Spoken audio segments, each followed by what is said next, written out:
Everyone, and welcome to this January 20th Board of Commissioners meeting.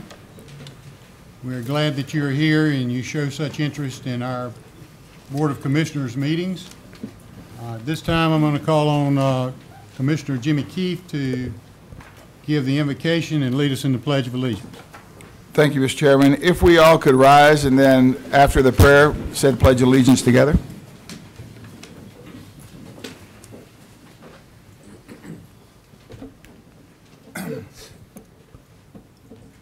I'm a little bit like a preacher that's got a new congregation here tonight, Reverend Rowell. You know how you like to send the message here.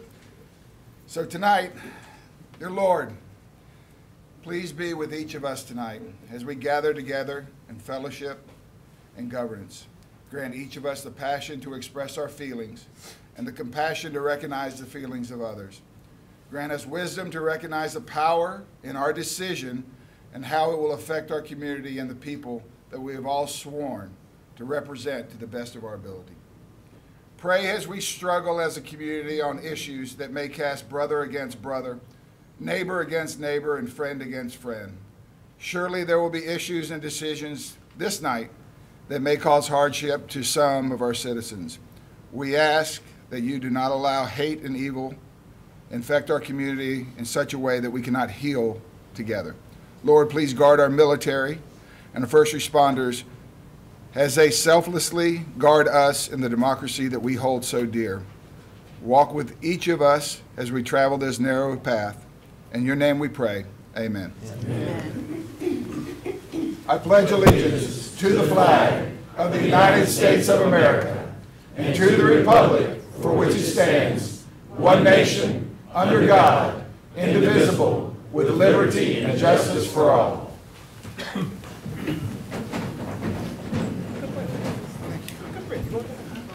I was wondering how it would come across. Came across good.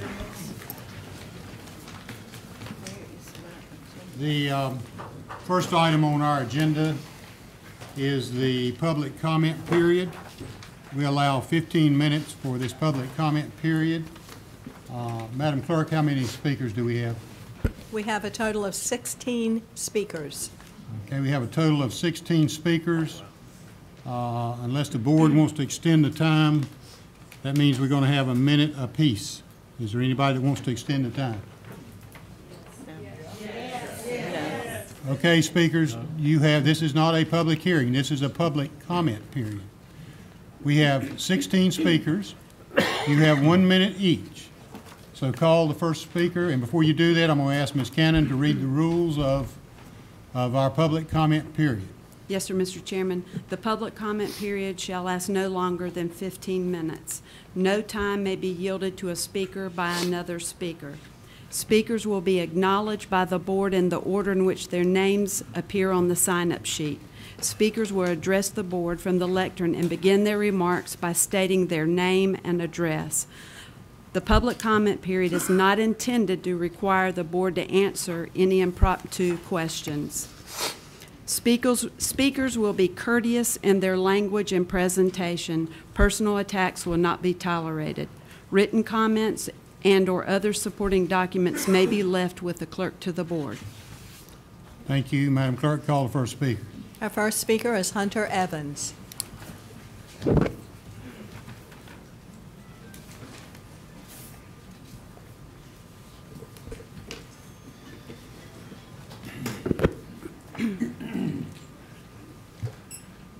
Welcome, Mr. Evans. Thank you very much.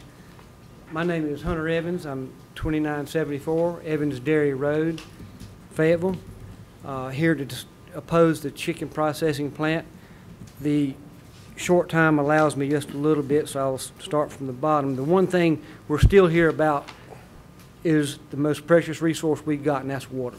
We're here to protect that, and we've had people come in from all sorts of angles. Dr. Mike Mallon, North Carolina Environmental Justice Network, Neuse River, Riverkeeper Foundation, the Lower Neuse River, the Neuse River Compliance Association, Waterkeeper, Cape Fear River Watch, Southern Environmental Law Center, Town of Eastover, and Representatives Billy Richardson, Rick Glazier, former Mayor Bill Hurley, former council member Mabel Smith, former Commissioner Johnny Evans, have all been here and spoken up against this. We have plenty of other information that y'all are welcome to come to me about. Thank you very much for your time. Thank you, Mr. Evans. Our second speaker is Ann Mitchell.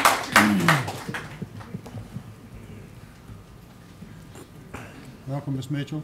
Good evening, Commissioner Edge and fellow commissioners. With the 1 minute, I would like to say that we do need jobs. We know that.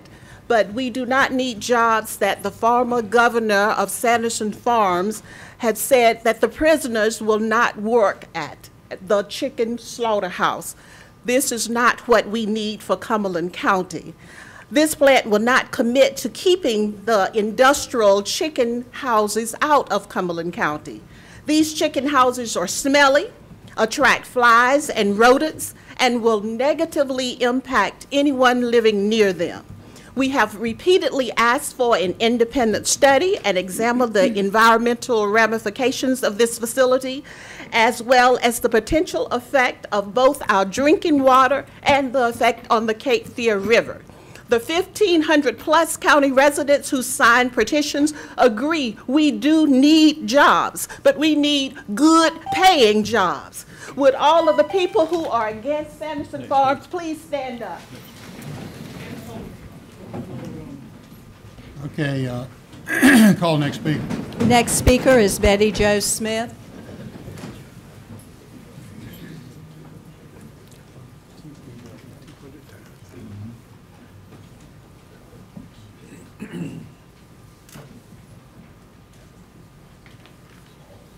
Good evening. My name is Betty Jo Smith, 4340 Sid's Mill Road, Fayetteville, NC. And I like those red and those ties y'all have got on.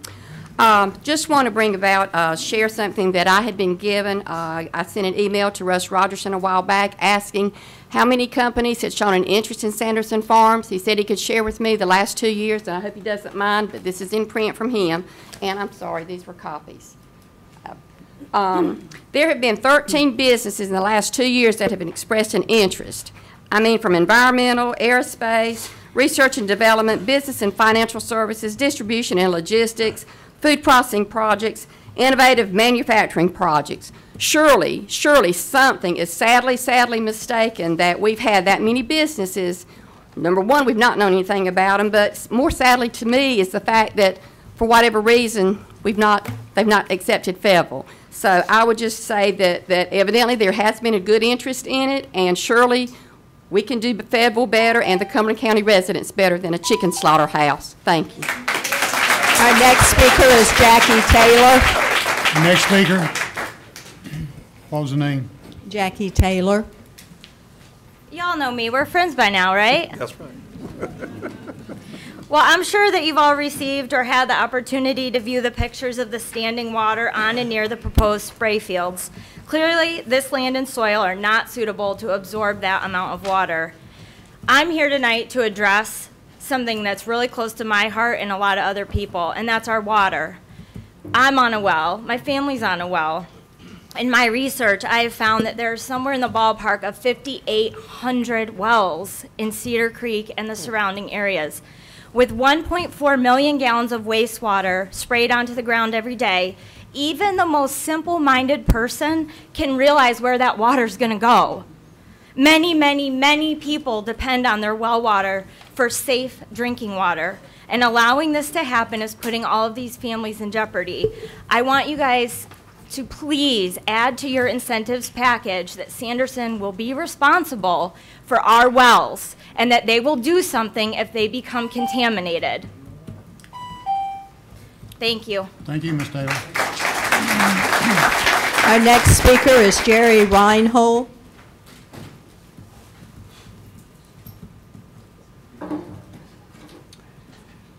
Mr. Chairman, members of the Board of Commissioners, good evening. My name is Jerry Reinhold, 516 Deer Path Drive, Fayetteville, North Carolina, 28311.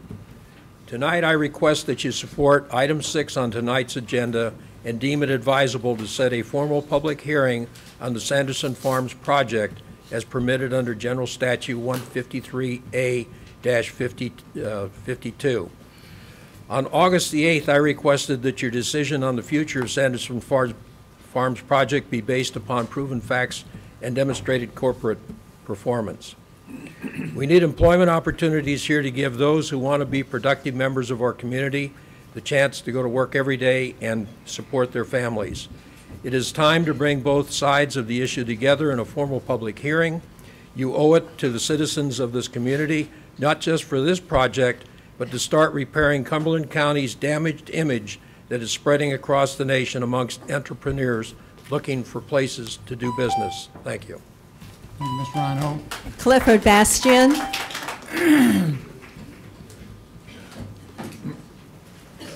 What was that name again? Clifford Bastian. Good evening, Commissioners. My name is Clifford Bastine. I live on A.B. Carter Road, and tonight I would like to entertain you for just a minute on the issue of environmental justice. It is a concept that says for any given community, any project, all the citizens must enjoy the same benefits. We must be exposed to the same hazards. And I can tell you, the people over at Hope Mills, Spring Lake, Gate 4, Cliffdale West will no longer feel the same hazard as we do in the Cedar Creek community. And that is why we are asking you not to alienate us in the Cedar Creek community and vote no on this project. It's not worth it. Thank you.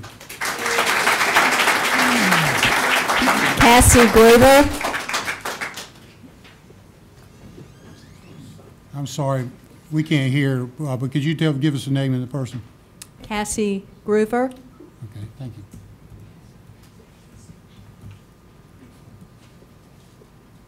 My name is Casey Gruber, and I live at 2162 Fields Road. I have 3 college degrees, and my latest is a master's degree in psychology and counseling from Regent University. I'm a licensed professional counselor associate, national certified counselor, and a North Carolina licensed school counselor. I am speaking in opposition to Sanderson Farms Slaughterhouse due to the negative impact it will have on mental health in our community. One of the main reasons it will have on the negative impact is due to the poverty jobs it will provide.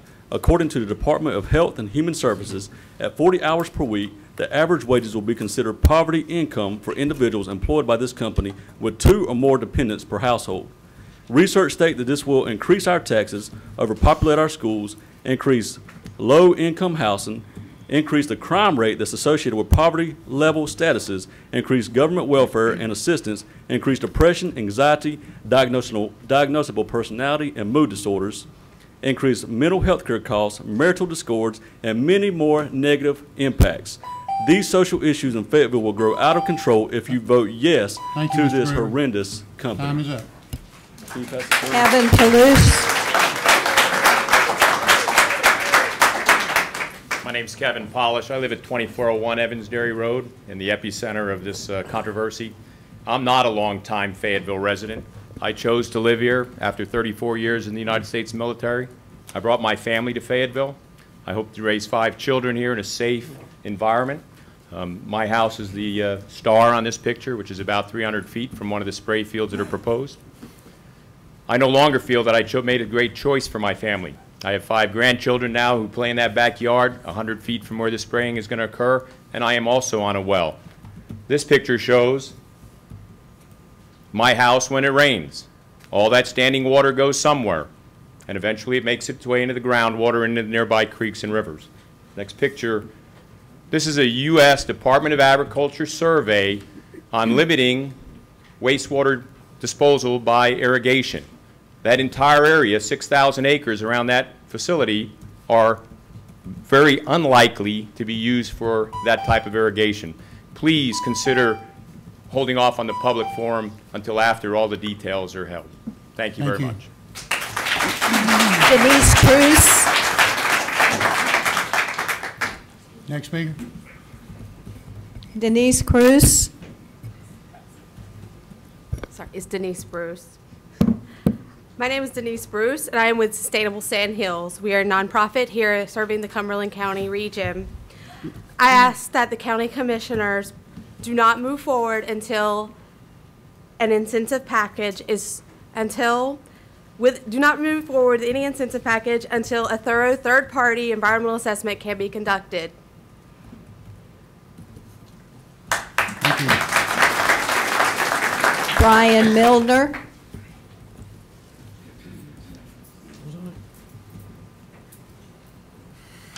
Repeat the name, please. I'm sorry. Brian Milner. Evening, fellow evening council members. My name is Brian Milner, 970 Old Vander Road. I am here to oppose the chicken plant as discussed for the business park. If I could just get a show of hands, how many people live in the Eastover Cedar Creek area? Of you people, how many have a gigantic lake in your front yard from the rainfall that we've just had? The soil that we have for that, the chosen spray fields have the same soil that are composed of our yards. That soil does not want to drain, and these soils in these spray fields are so close to the Cumberland County River. All you're going to be doing is polluting the water even more for the Cumberland County River. When I joined the Army and came here to Fayetteville, North Carolina, I was actually sickened by the reputation this had, such as people calling this city Vietnam, people discussing how polluted the water is with bodies. Now we're going to talk about chicken pollutants polluting the water even more. What kind of reputation would this mediocre job or generating plant be able to bring? Thank you. Mark Rowden.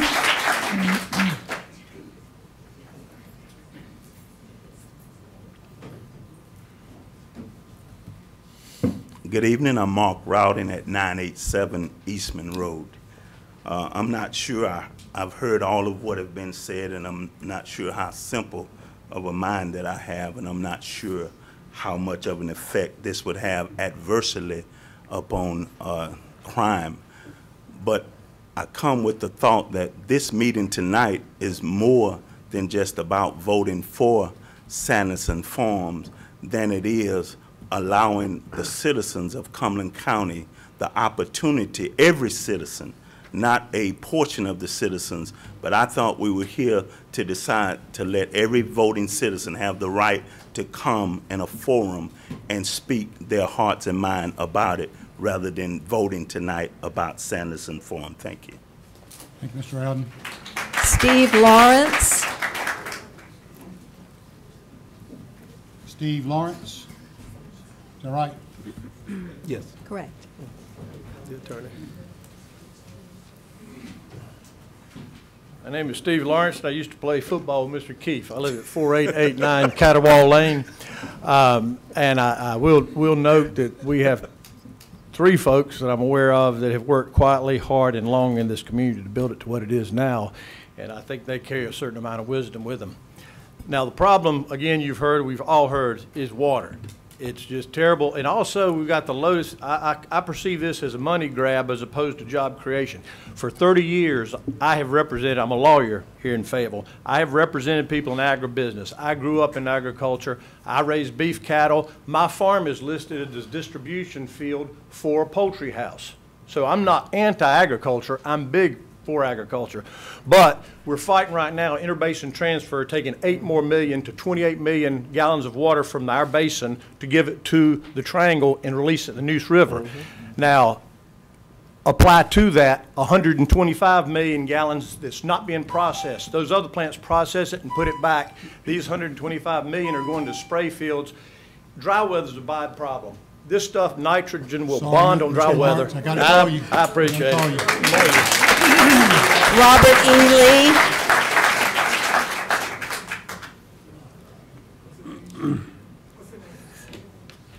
Robert E. Lee.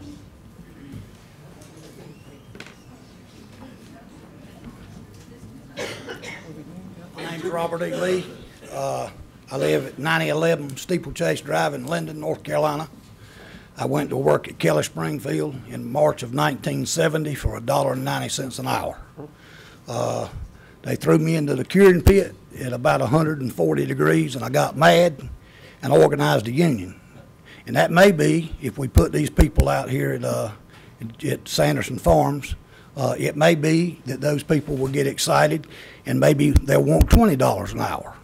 And after they've already built the establishment, they're already here. So they either have to work with the employees, and then they won't have to fall into the poverty level that the gentleman spoke of. And the other thing is, I go to Kinlaw's about 3 mornings a week, and there's a gentleman living under the Person Street Bridge asked me if I'd come up here.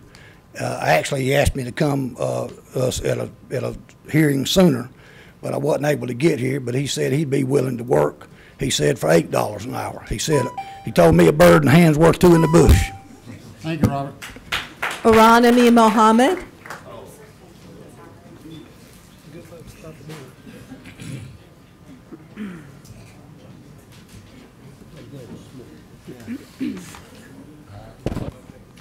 Greetings, everyone, with the name of God, the Beneficent, the Merciful.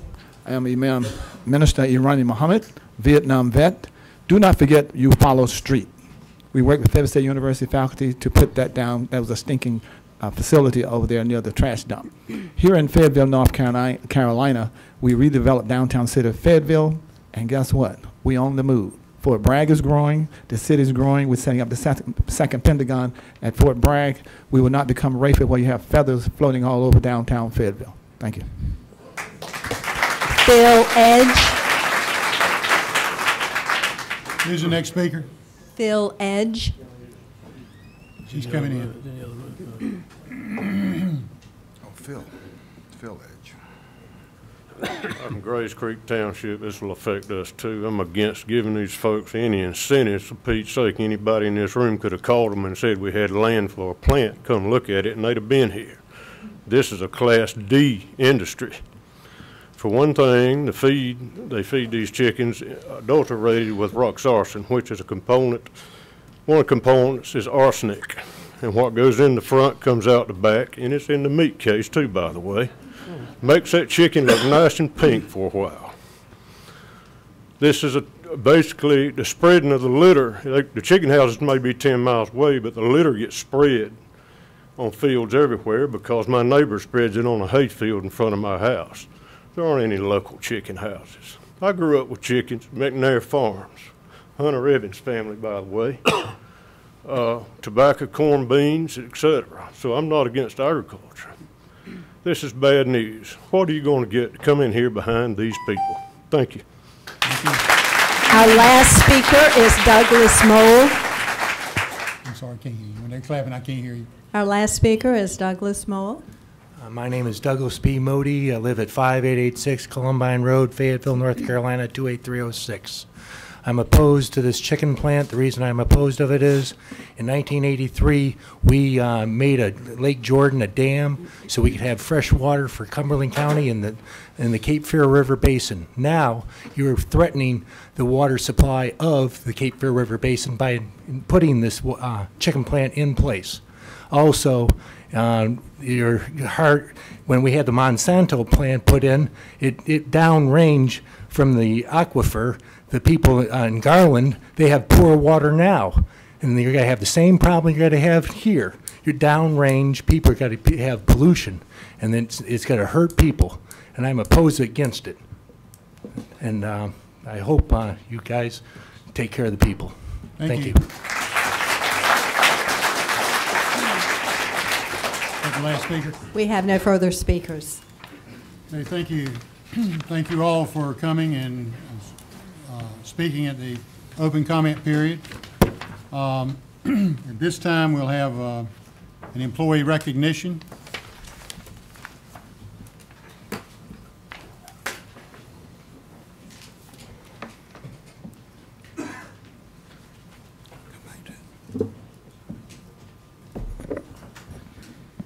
Good evening. First of all, I'd like to begin by telling a little bit about the Employee Recognition Program. We recognize outstanding employees for the contributions they make in providing excellent customer service. To be eligible for the program, an individual must provide exceptional service that meets one of the 4 following criteria, and that is increased productivity or efficiency, significant cost savings, resolution of a significant problem, or positive recognition for the county. Tonight, I have the pleasure of honoring Amy Hall. She's our Administrative Program Officer in the Public Utilities Division of our Engineering Department. At this time, I'd like to ask Amy Hall and Mr. Jeffrey Brown, her supervisor, to come forward, please.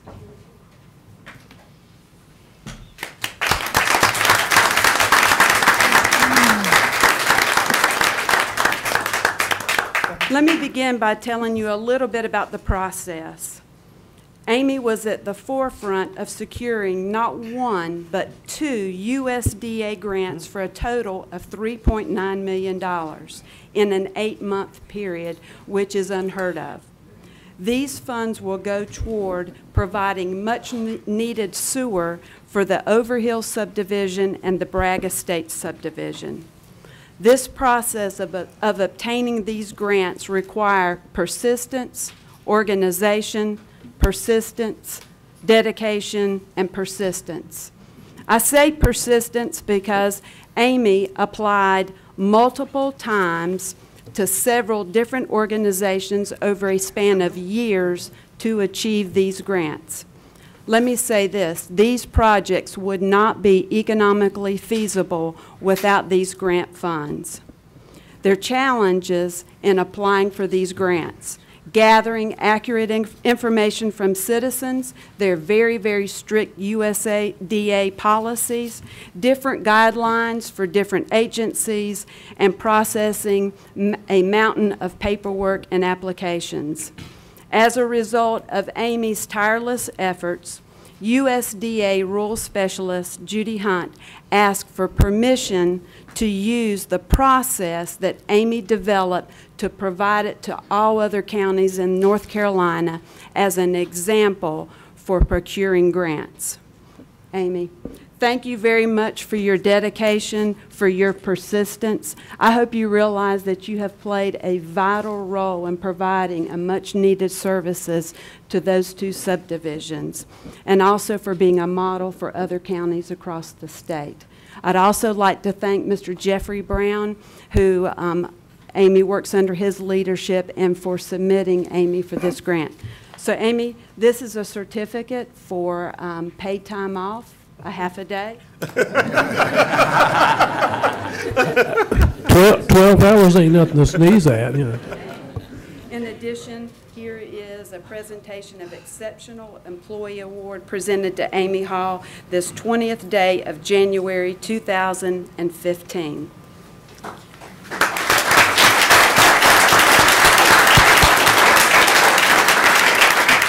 In addition, we have a traveling trophy, and we believe in serving citizens with pride, professionalism, respect, integrity, diversity, and excellent customer service.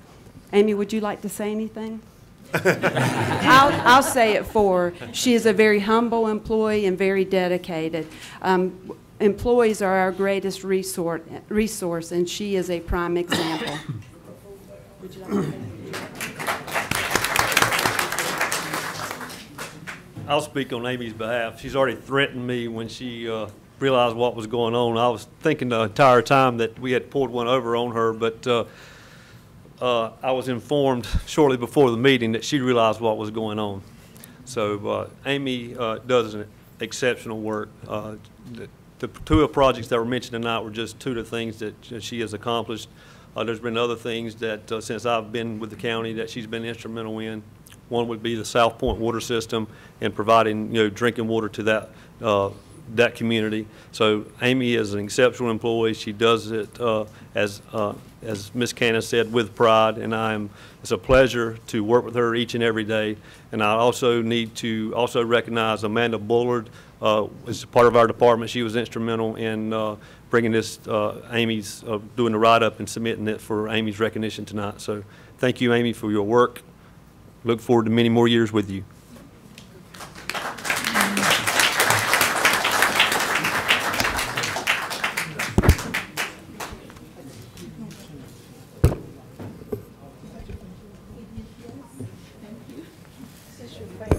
It is your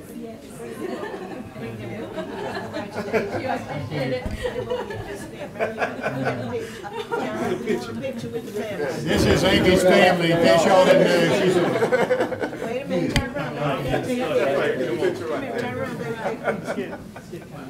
Get in the middle. Never think about us.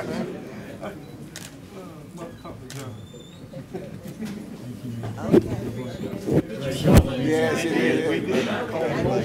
They got big plans for that half day off. He was clapping over. Congratulations, Amy. Thank you, partner.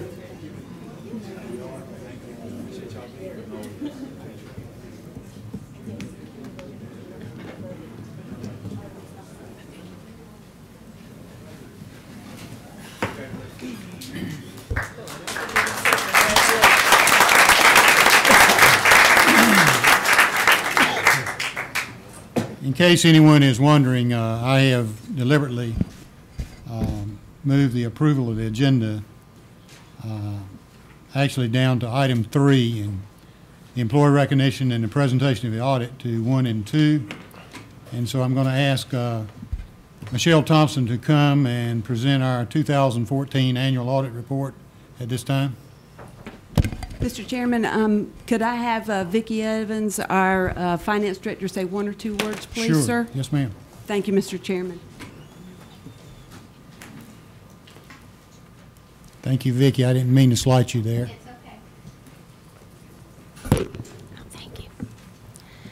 Good evening, Mr. Chairman and Commissioners. Numerous staff throughout the county departments participated in the financial audit each year.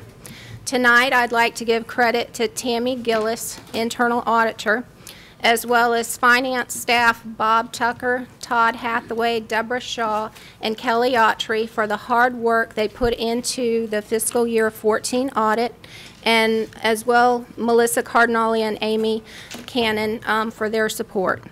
For the past 24 years, the county has received a Certificate of Achievement for Excellence in Financial Reporting from the Government Finance Officers Association.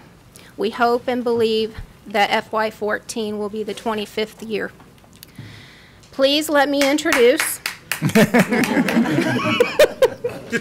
Michelle Lloyd Thompson, partner with Cherry Beckert, who will be presenting the summary this evening. Michelle, we want to thank you and the Cherry Beckert staff, Linda, for the open communication and the positive experience we've had this year. We enjoyed working with you. It's rare that people thank the auditor and say it's a positive experience. So thank you. Good evening. I'll make this brief. You can go ahead and go to the next slide. Oh, you're going to give it to me. It's a pleasure for me to be here tonight and to present to you the 2014, June 30th, 2014 financial results. The first thing I want to do is cover the auditor's reports issued during the current year. Generally accepted auditing standards require that the auditor provide an opinion on whether the basic financial statements are fairly stated. For the record, the county received an unmodified or clean opinion. This is the highest level of assurance that an independent audit firm can give. And again, just like the record with the GFOA certificate, the county has received this every year. The report and opinion can be found on page B1 of the financial statements. Those financial statements are very, very thick, so I will refer you to pages so in case you want to look at more detail.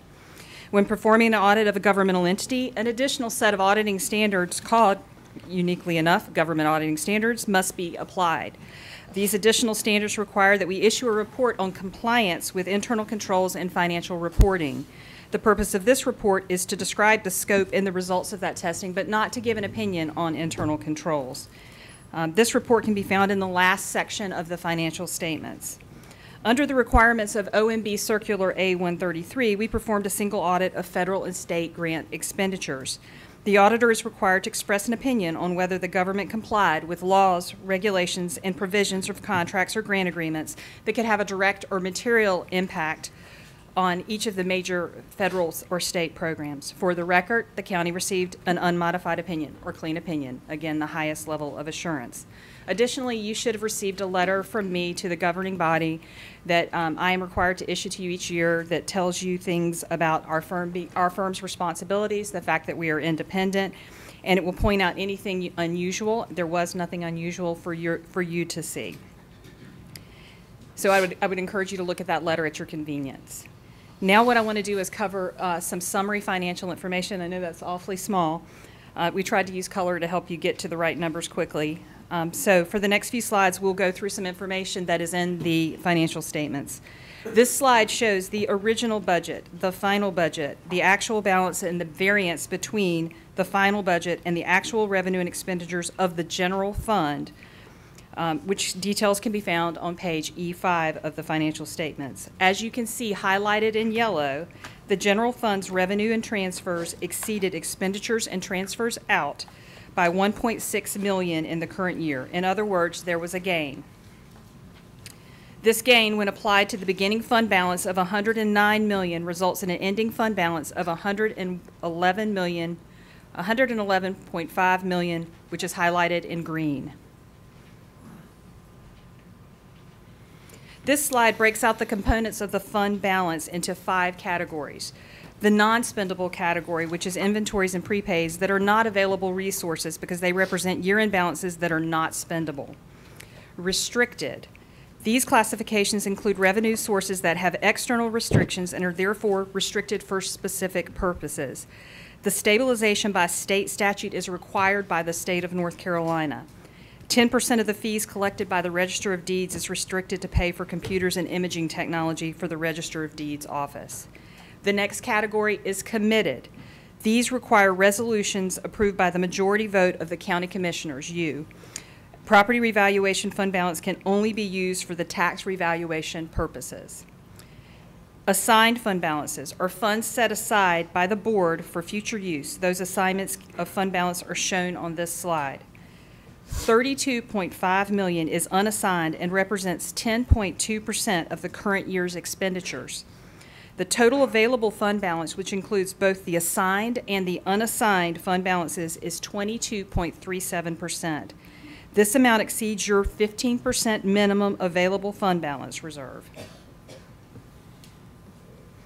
During the fiscal year of 2002 budgeting process, you adopted a minimum fund balance policy of 10% of expenditures. Funds in excess of 10% may be set aside as assigned for special purposes or for specific one-time expenditures. This slide shows the trend in fund balance over the last 10 years. The purple, I think it looks pink, but the purple line tracks the unassigned fund balance amount. As you can see, it remains very close to the 10% that you set. The green line tracks the other categories of fund balance, which have been above 22% for the past 3 years. In conclusion, and on behalf of Cherry Beckert, I would like to thank the staff of the Finance Office and the internal auditor for their assistance in participating in the audit. They live with us for 8 months of the year as we go in behind them to make sure that things are stated fairly. And I would like to thank them for all their efforts and in the preparation of those financial statements. Thank you, and any questions? Any questions from any member of the board? Any comments? I've got just a couple of questions. I think either you or the county manager can answer this for me, because I'm kind of new to this board. But in looking at the audit, 71% of our revenue just comes from ad valorem taxes, the property and the car property tax, car tax. Yes, sir, Commissioner Adams. The 71% is made up of ad valorem taxes and sales tax. Ad valorem taxes represent almost 56% of the revenue in the general fund, and the other 15 is related to sales tax. Okay, and just so I can get to make sure I understand this, there's another tax that says other taxes, which is kind of lumped together, and there were almost $1.7 million below budget, I think on C12. So basically, as we look at these, and I guess Melissa, and I could ask it later, but just to tie it all in, is that the sales tax revenue has decreased. That shortfall in that revenue may be related to the sales tax, I believe, sir. Yes, sir. We noticed a trend mid-year last year that our sales tax was not performing at the amount that we had budgeted, and we'll check on that, but I do believe that is in the sales tax area. So when we're looking at that 71%, other counties kind of comparable, theirs is not quite 71%, where it's just property and ad valorem. I know it's a state problem, that we're trying to get the state to rectify because we don't have any other kind of taxing authority. But that's, ours is pretty high with the property in ad valorem. Yes, sir. I would think so. Yes, sir. Okay, thank you. Any other questions? Thank you, Michelle. As always, you do a great job. Thank Appreciate you. it very much. Thank you. The next item is the approval of the agenda, which I purposely moved. There may be some sentiment on the board to move item 6 to item 4. If there is, when we ask for a motion to approve the agenda, we may need to do that. If you don't, we'll leave it as where it is. I would so move that we move item 6. To item 4. Okay. I'll second the motion. There's been a motion and a second to move item 6 to item 4. Is there any discussion? If not, all in favor? Unanimous? Thank you. Now I will ask for a motion to approve the agenda. So moved. Second. Been a motion and a second to approve the agenda. Any discussion?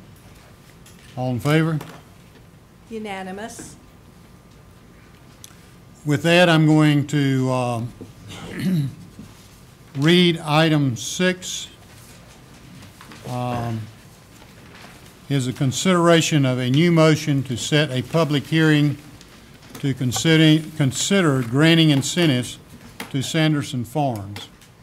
And I'm going to ask Rick Moorfield to explain to the public why this was allowed to come back. And then I'm going to ask Russ Rogerson to come forward and to share something with us. Thank you, Mr. Chairman. And there have been some questions presented to me about the legality, if you will, of this item, in some folks' opinion, appearing back on the agenda. But the board does have adopted rules of procedure. Rule 9 of the board's adopted procedure is that any commissioner may, by timely request, have an item placed on the agenda. Request is made to the county manager, who actually puts the agenda together and publishes it. And Commissioner Evans, in this case, in fact, did make a timely request for the motion that he's proposed for a public hearing to consider incentives for Sanderson Farms. The proposed motion that and how all this fits together is that the proposed motion that Commissioner Evans has made is a new motion. It is different than the motion defeated on December 15th because it proposes an additional requirement for the company to receive incentives and proposes a different date for the public hearing. Even if 4 members of the board were to deem that it was not a new motion, but that it was just in a general sense the same kind of a motion to set a public hearing at any time to consider incentives for Sanderson Farms, there's nothing in your rules that prohibit the placement of it on the agenda, even if you consider it to be the same motion. The further rules that are applicable to this situation is Rule 16, which to be adopted, a motion must be approved by a majority of the votes cast. Rule 17 addresses a number of procedural motions, including a motion to reconsider, which must be made at the same meeting as the original motion and must be made by a member who voted with the prevailing side. I know there is some strong sentiment by some commissioners that would control this particular situation. But again, I remind you, this is not the same motion. It is a new motion. But even if the board deemed to consider it in a more general context to be simply a motion to set a public hearing to consider incentives, this rule would not apply because there is a more specific rule, Rule 18, which says the defeated motion may not be renewed at the same meeting. In other words, you have one rule that says a motion for reconsideration must be made at the same meeting, but then you have another specific rule that says the defeated motion may not be renewed at the same meeting. This was a defeated motion. The motion was defeated 4-3. There is no other rule in your rules that specifically address defeated motions other than another provision in Rule 17 for a motion to prevent reconsideration for 6 months, which can only be made following the defeat of a substantive motion, which this was.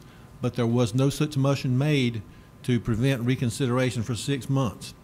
because it is not otherwise addressed and consistent with the state statute for the exercise of the county's corporate powers, a defeated motion, which is what this was on December 15th, which is not prevented from reconsideration for 6 months, can be brought back at any other meeting by majority of the votes cast to do so. I know that's a whole lot of discussion on this issue, but there was a whole lot of interest in it, and I had a lot of questions, so I looked at it and spent some considerable time looking at it from every angle. And the bottom line is, Mr. Commissioner Evans' proposal to put this back on the agenda is appropriate under your rules, and it is appropriate for the board to consider that motion under your rules. Thank you. Mr. Rogerson. Mr. Rogerson is going to come forward and present to us an email that he has from Sanderson Farms. Welcome, Mr. Rogerson. Thank you. Thank you. Good to be here. Yes, following the last action by the Board of Commissioners, I made contact with the company to check to see if they were still interested in pursuing opportunities in our county. They had informed me that based on the vote of the previous commissioners meeting, that they had moved on regarding their interest in Fayetteville and Cumberland County, and that they are no longer considering us as a site.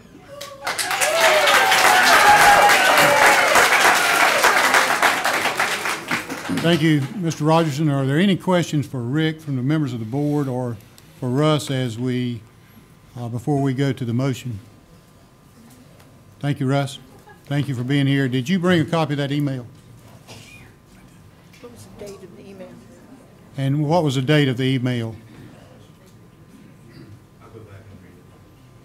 Okay. I'm Russ. Just a minute. I'll get to you. I sent that email on January 13th. Okay, thank you. On January what? 13th. That was last Tuesday. Tuesday, right. Okay. All right. All right. So now, Mr. Evans, Commissioner Evans, you requested that this go back on the agenda, so I'm going to turn the floor over to you. Thank you, Mr. Chairman. And the reason that I asked for this to go back, the reason that I asked for this to go back on the agenda because, as your commissioner, I tried to be very fair. And whenever we first had the vote on it, there was not enough information to move forward with a public hearing. I had sent out 10 questions to the Alliance, and they sent back questions that was answered with only four answers. And so since then, I have received some other information that I had requested, and I felt that after listening to the citizens from all walks of life here in Cumberland County, and we have never had a public hearing in regards to this particular issue, I thought that if this would be the opportunity to bring this back and let everyone have their concerns addressed, have Sanderson ask the questions that need to be answered, and we go on and see what goes on in this community. I really do believe in my heart that it's the fair thing to do. And so with that being said, Mr. Chairman, I would like to make the following motion. I move that a hearing be held as soon as possible to comply with any legal requirements at a place and time to be determined and advertised by the county manager to hear public comments on a proposed incentive package for the Sanderson Farms poultry processing plant. The proposed incentive package to be considered at this public hearing is as follows. Sanderson Farms will spend approximately $95 million on a poultry processing plant project to be located in the Cedar Creek Industrial Park on land to be sold by the county to the company at fair market value. Sanderson Farms will employ 975 employees at the site within 3 years of commencing operations. no less than 60% of the employees at this site will be residents of Cumberland County. Sanderson Farms will contract with any poultry farms within a 10-mile radius of the production facility, and Sanderson Farms will not contract with any poultry farms within 1 mile of the Cape Fear River in Cumberland County. Sanderson Farms will inform the county manager of any notices of violation it receives from DENR for any of its operations in Cumberland County. For this project, the county will provide the company a 50% grant back of county property taxes to be paid over a 9-year period, which has a gross value of approximately $2.5 million to the company. Okay. I'll second your motion, Mr. Evans. There's a motion and a second. Discussion or questions? I got a comment, Mr. Chair, when you have a moment. Go right ahead, Mr. Evans. Mr. Keith. Thank you. Mr. Evans, I appreciate you getting on board with this, but apparently the train has left the station. And I think, I'm going to support this, and I'm going to tell you why. It's not about Sanderson Farms anymore. It is about the procedure that we have to do as elected bodies.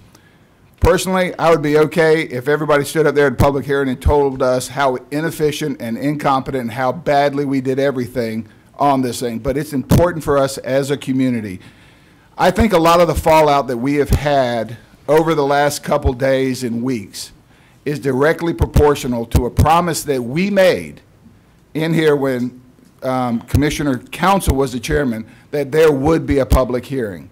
Now, granted, at that time, there was a lot of people opposed to Sanderson Farms that she said that to.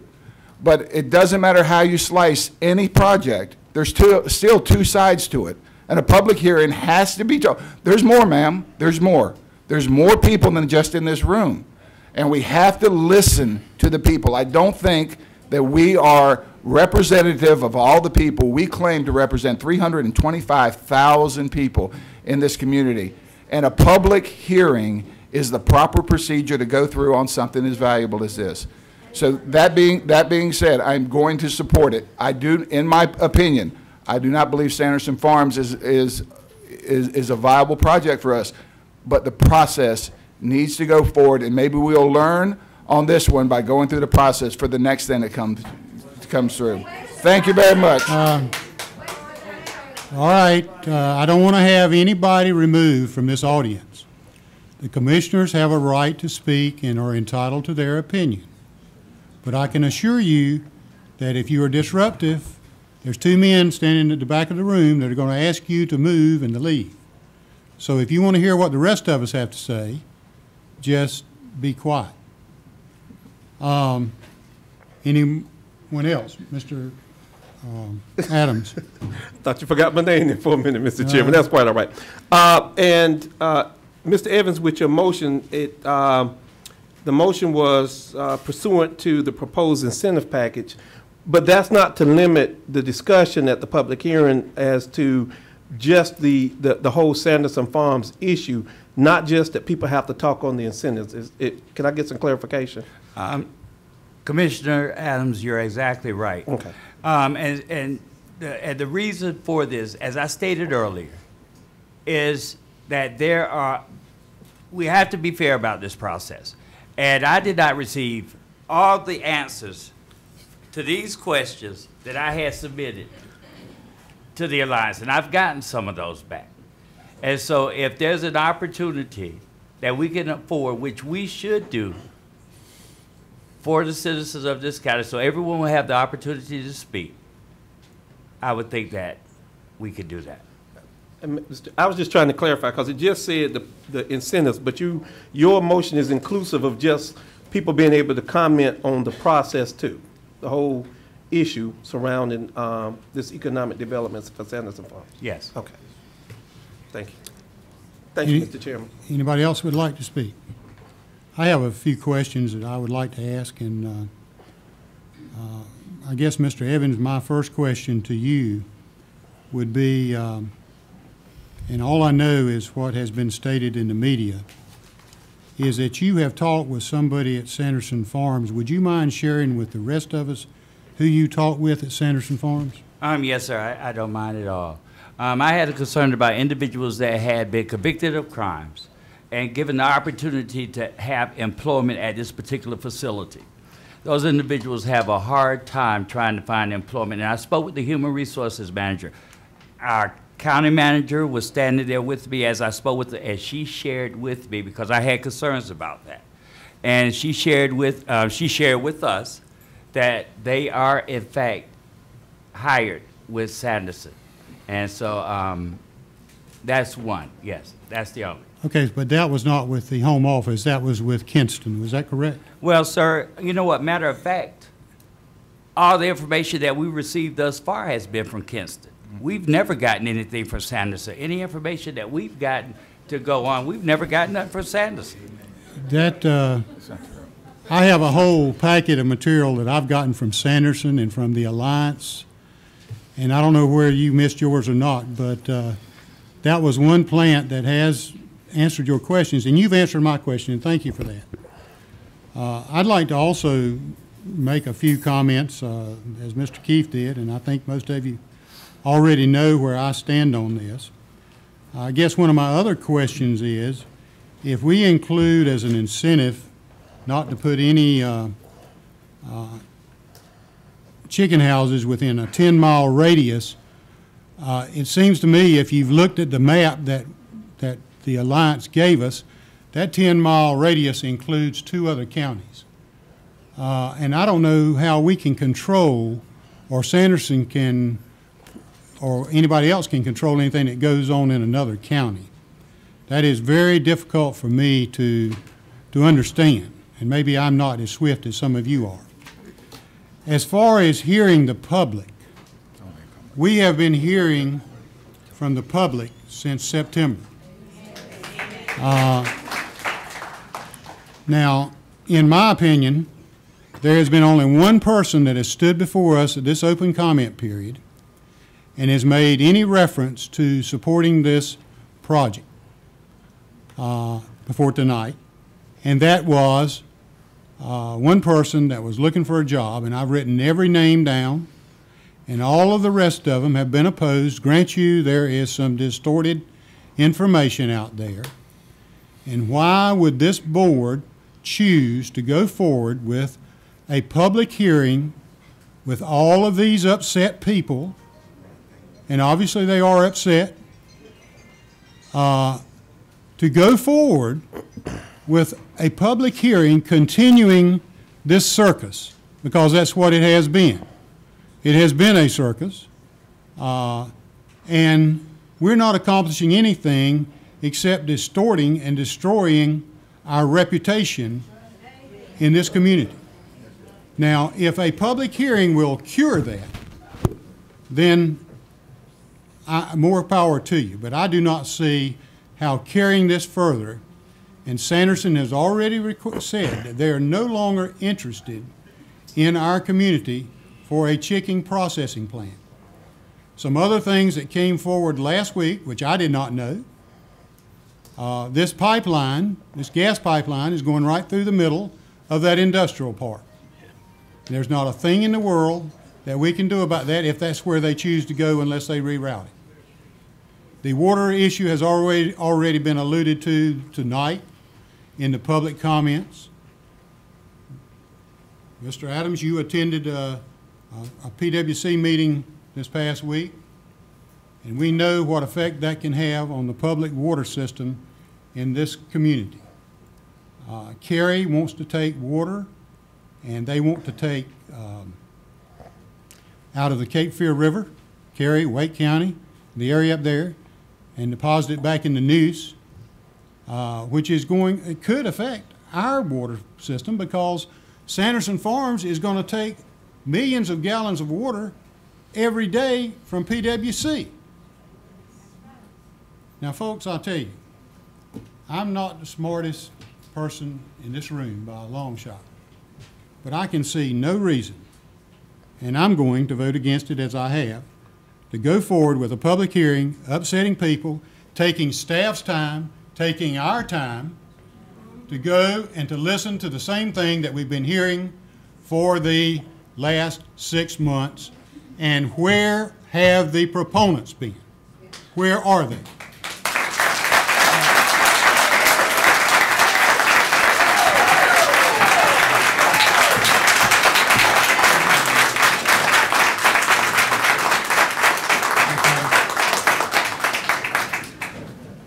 Mr. Chairman, I will address one issue that you raised about the chicken farms. Actually, the incentive is that Sanderson Farm will not contract with any chicken house within 10 miles. I clearly think they have the ability to do that because they have the ability to contract with whoever they want to. And I think that's, whether it's located in another county or not, I think that's appropriate based upon what that motion was.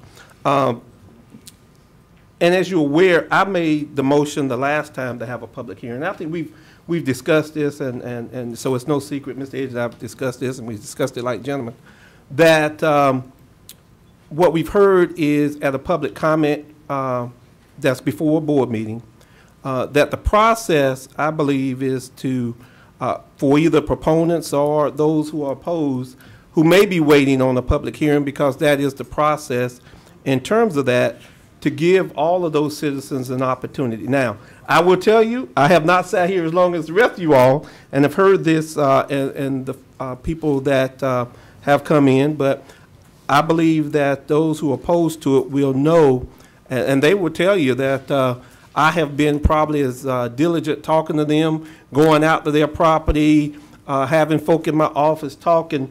I think that's what we do. I think that's what we do as a board. And I think that that's, in my estimation, the thing that we provide to all the citizens of this community. Thank you. Mr. Faircloth. Mr. Chairman, as I spoke to you this afternoon, I told you that I was considering supporting the motion to have the public hearing because I felt like at this point it was the right thing to do. Let's go ahead and let everybody that wants to talk on the project talk up, down, sideways, whatever, and we'll listen as long as the people have something to say to us. That's how I felt. But at this point, if it's an exercise in frustration, I just don't see the point in putting everybody through it anymore. You know, I'm all for the. If Mr. Rogerson had said yes, Sanderson is still interested, then as far as I'm concerned, let's go ahead and let's put it out there and let's hear it. But with them not interested, I just think we're just beating the dead. In fact, we're one of the assistant superintendents, Larry, you might remember him. One time we were debating something, and he said, "You didn't just kill that horse; you gave him a haircut." And that's what I think we're doing. So I'm going to continue to vote against it for that reason. Any other comments? Mr. Chairman, what was the date? No date set. January 13th, I think. January 13th. That's all. All right, I'm going to call a question if there's no more. Okay, there is no date, and it will have to be advertised, Mr. Moorfield, 10 days. Yes, sir, and if it's going to be soon, that means it needs to be advertised soon. So I believe we may have, the county manager may have got some information together for a date. You have a suggested date yet?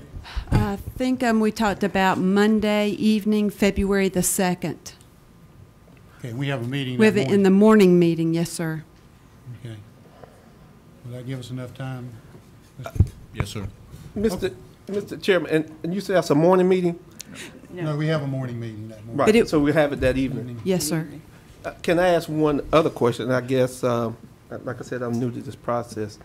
I guess the city also, because they in this and would do some incentives, is there a possibility to, in order, if we do go forth, to not tax the citizens of this community, to do some kind of joint public hearing with the city so it can be just done at one time? I don't know. I throw that out as a question. If that's the desire of the board, we can certainly check with the city and see if they're interested in a joint public hearing. What? Question. That would make sense. Mr. Lancaster. Since they're seems to be some unknowns at this point in time. We've heard a lot about the folks asking for an independent environmental study.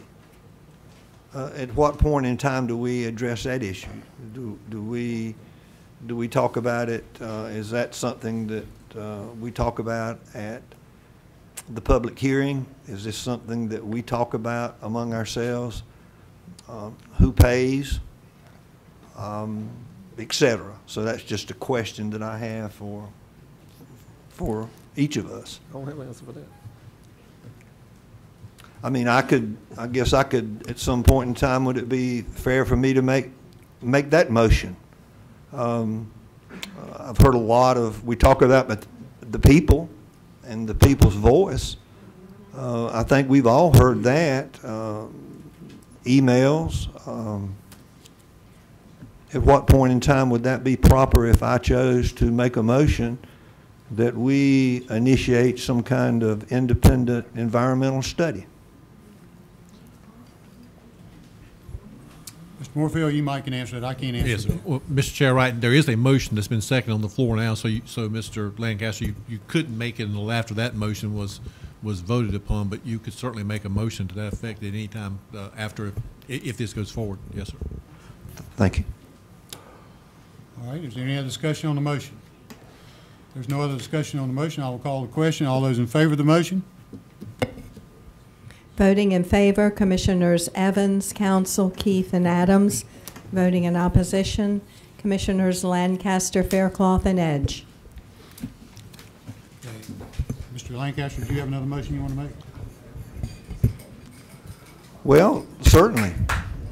I make a motion that we pursue, as an elected body of county commissioners, to initiate an independent environmental study on Sanderson Farms locating in Cumberland County. Is there a second to the motion?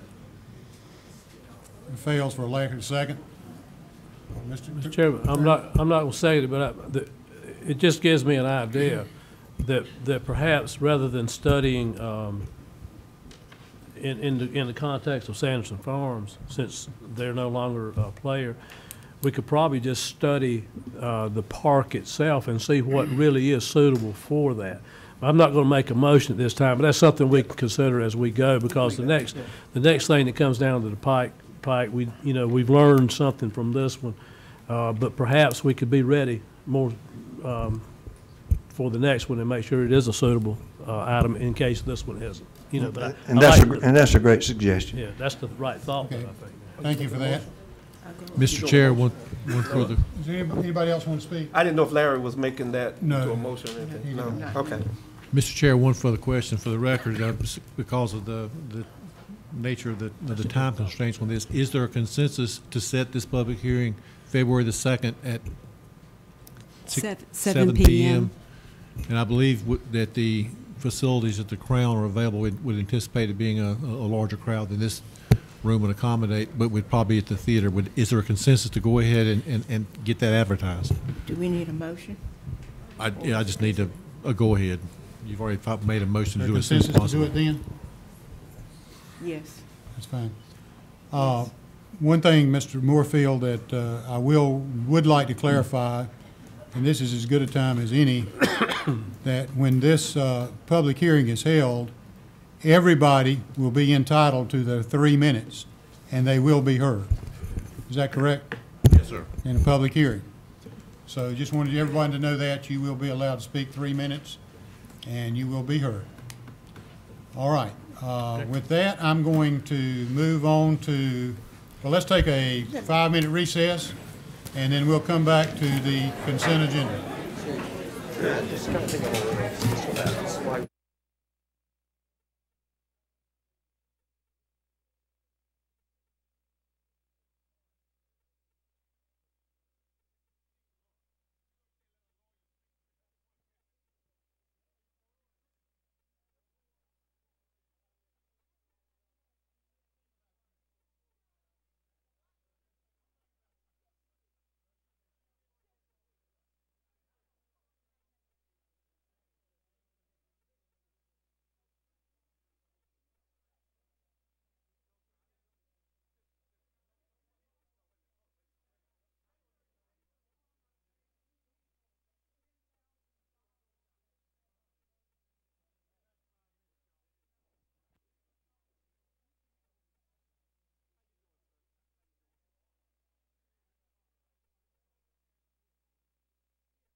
my neighbor down the street. That's a good thing.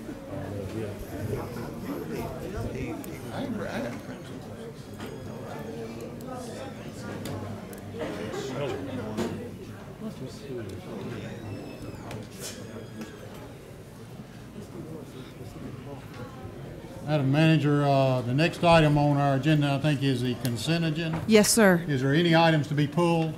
No, sir. Any items to be pulled by any commissioner? Motion to approve. Second. Motion to approve and seconded. Okay. All in favor? Unanimous? Next item. Item number 5 are our public hearings. The first one is an uncontested rezoning case, case P14-60. No. Yes, sir. This planning board recommended unanimously, and there's no opposition to approve this rezoning from A1 to C2P. I could open it, or you could vote on it. There is no one signed up in opposition. Any questions for Tom? Okay, is there a motion? Mr. Chairman, first motion, I move that we find the request for rezoning consistent with the 2030 Growth Vision Plan and any other applicable land use plan reasonable and in the public interest for reasons stated in the recommendations of the planning staff, included in the agenda packet as reflected in the minutes of the planning board's consideration of this case, which minutes are to be fully incorporated herein by reference. Second. Been a motion and a second. Any discussion? All in favor? Unanimous? Second motion. Mr. Chair, I move that we approve the rezoning from A1 agricultural to O&I P plan office and institutional zoning as recommended by the planning staff and as reflected in the minutes of the planning board's consideration of the case, which minutes are to be fully incorporated herein by reference. Second. Been a motion and a second. Any further discussion? All in favor? Unanimous? The next item, Mr. Chairman, are our other public hearings for a minimum housing code enforcement. The first case is minimum housing 789-2014. Do you swear or affirm that the testimony you're about to give is the truth, the whole truth, and nothing but the truth? I do. Thank you. Our first case is property owned by Dora Mason, and John Mason is taking care of this. It's on Duck Pond Road, and we got a consent to demolish this property. It consists of about 3 mobile homes and an old farmhouse. Mr. Chairman, and just because I'm new, could you introduce, I don't know who he is or what he does. I'm sorry, sir. My name is George Hatch. I work for the Planning and Inspection Department in the Code Enforcement section. And we're bringing before you some code violations and dilapidated buildings that we're seeking demolition of. Yeah, I went out there and saw those. Go ahead. And these are the photographs of the property. We're seeking immediate demolition on this property. And we did have a consent to demolish from the property owner. Are there any speakers? There are no speakers. I'll open the public hearing, close the public hearing. Mr. Chair? Yes. Make a motion, we adopt the order and report the minimum housing inspector as true facts in this case, and to order the property owner to remove or demolish the dwelling within 30 days. To order the inspector to remove or demolish the dwelling if the owner fails to do so, and impose a lien on the real property for the cost of such action. To direct the clerk to incorporate the foregoing findings and orders in an ordinance certified by the chairman and record the same in the register of deeds. I'll second the motion. Any further discussion? All in favor? Unanimous? Item 5C is minimum housing case 786-2014. This is property owned by Nathan and Annie Pittman. It's located in Kelly's Landing in the Grays Creek area. And this is a single-wide mobile home that was placed on the lot without permits. It cannot be on the property. I've talked to Mr. Pittman. He's here tonight, and he just needs a little time to get this structure off of his property before we're going to seek demolition of it. Mr. Chairman, I have a question. Aside from it not being permitted, well, okay. There's unpermitted work being done on it. Okay. And it's not hooked up to any utilities or No, sir. anything? Has no water, sewer. Would it, so it would not pass code? Okay, thank you. I would just like to add one thing to this. Not only is it not permitted, but according to our ordinance, it can't even be placed on this property to be worked on.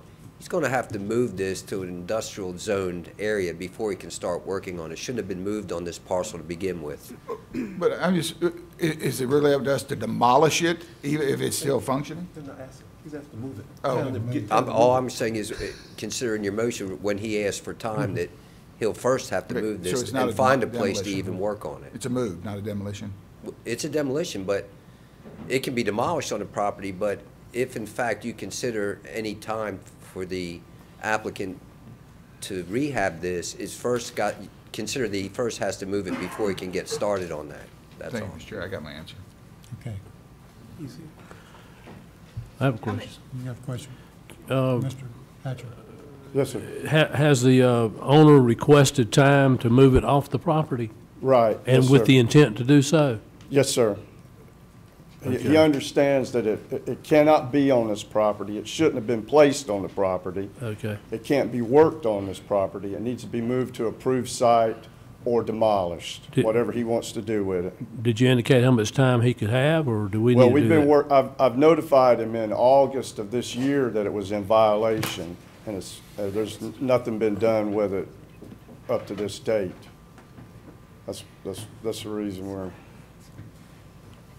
Okay, we don't want to create any hazards or anything, so we don't want to do that. Mr. Faircloth, if the owner, I Yes. think the owner's here, Yeah, if he that's right. speaks to the public hearing, if he requests he can tell the board what his intention is, and you can act. Is he accordingly. signed up to speak? Okay, cool. I'll open the public hearing. Mr. Pittman, do you want to come forward? Yes, sir. What are your intentions with this property? You get rid of it. You get rid of it completely? You want us to demolish it? Is that what No, you're I'll saying? get somebody to come and get it out of there. You understand that it's Right. got to be still moved to an industrial site? Right. Okay. You have a Ask a question for question. him? How much time, how much more time? You've About had 3 5 months. You make about 3 months. What about 2? Well, that'll be all right. What about 1? To move it? To move it, because you've had 5 months. I've been sick, been in the hospital and all of that.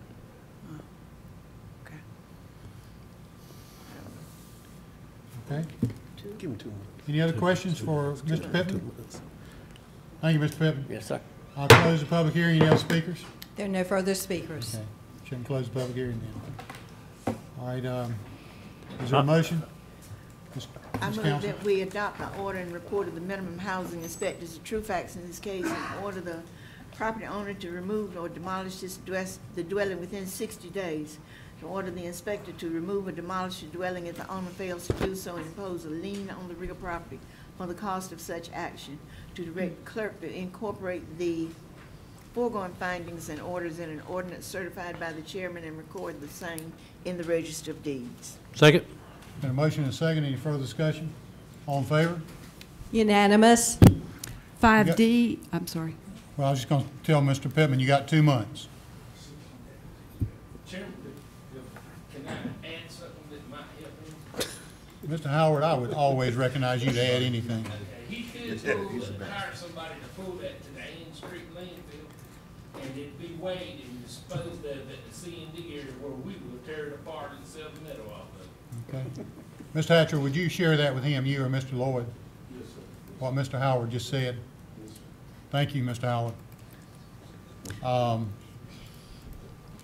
Mr. Adams, have you met Mr. Howard? I have been, Mr. Howard. All right. Mr. Howard, I have spoken. Thank you. Okay. What was he going to say? Who the heck is that?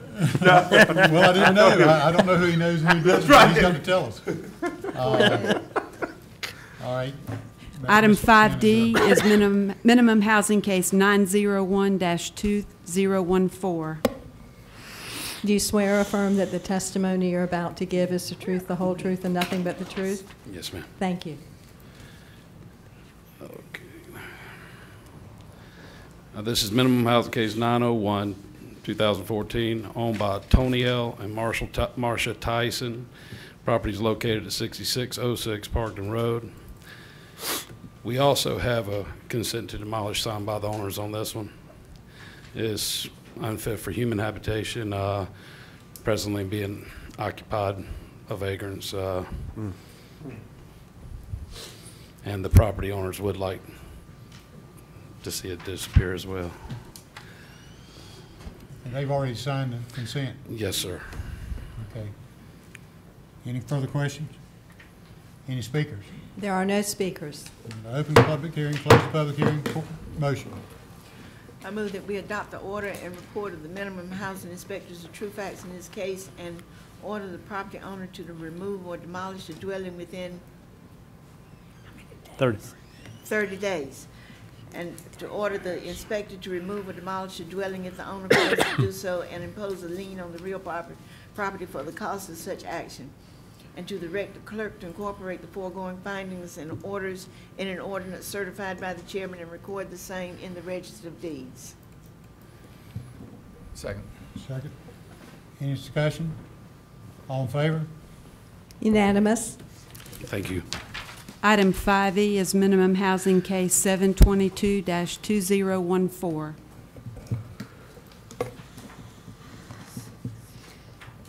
Do you swear or affirm that the testimony you're about to give is the truth, the whole truth, and nothing but the truth? I do. Thank you. Mr. Adams, my name is Joan Finley. I'm a code enforcement officer with Cumberland County, North Carolina.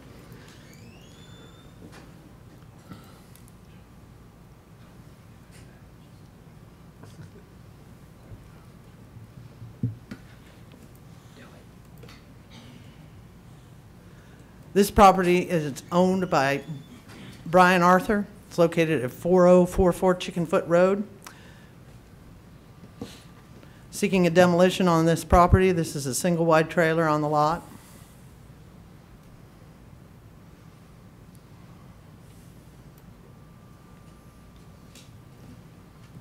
Okay, any questions? Any speakers? We have one speaker in opposition. Okay. I'll open the public hearing. Ask the speaker to come forward. David Identify- Arthur. What? Who is this? This is Mr. David Arthur. Okay. Yes, sir. I just need an extension on time. Okay. Mr. Arthur, do you own this property? Yes, sir. Okay. All right. Maybe I'm looking the wrong one. Okay. You're Mr. David Arthur. Yes, sir. Okay. All right.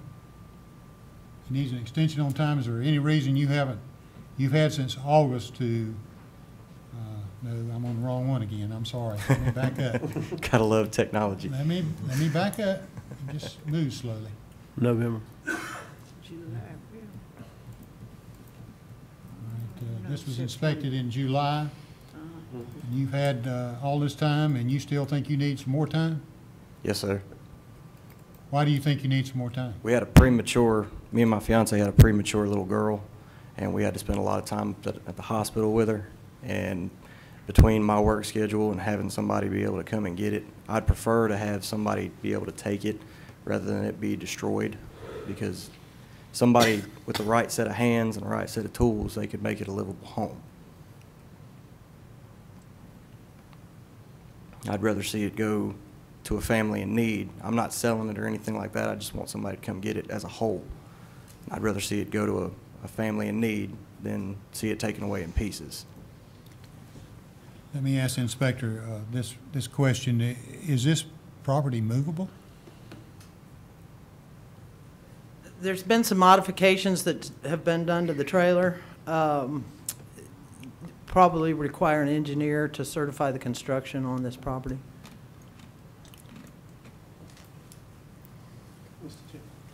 Mr. Adams. And I'm just looking at, is this correct that in order to repair it, it's gonna cost $64,000? That would be the cost to bring it up to current standards, To yes. the minimum standard? Correct. Any other questions for Mr. Arthur or Inspector? I got a question. How much time you need, sir? I was wanting to try and do it in 2, maybe 3 months, because with the way my work schedule is, the only time I'd be able to work on tearing it apart would be on the weekends. Two. Gave the other one two. All right, I'm going to close the public hearing, call for a motion. Mr. Chair, I move we adopt the order and report of the minimum housing inspector to be the true facts in this case, and we order the property owner to remove or demolish the dwelling within 60 days. We order the inspector, excuse me, to remove or demolish the dwelling if the owner fails to do so, and impose a lien on the real property for the cost of such action. That we direct the clerk to incorporate the foregoing findings and orders in an ordinance certified by the chairman and recorded in the Register of Deeds. Second. And a motion and a second. Any further discussion? All in favor? Unanimous.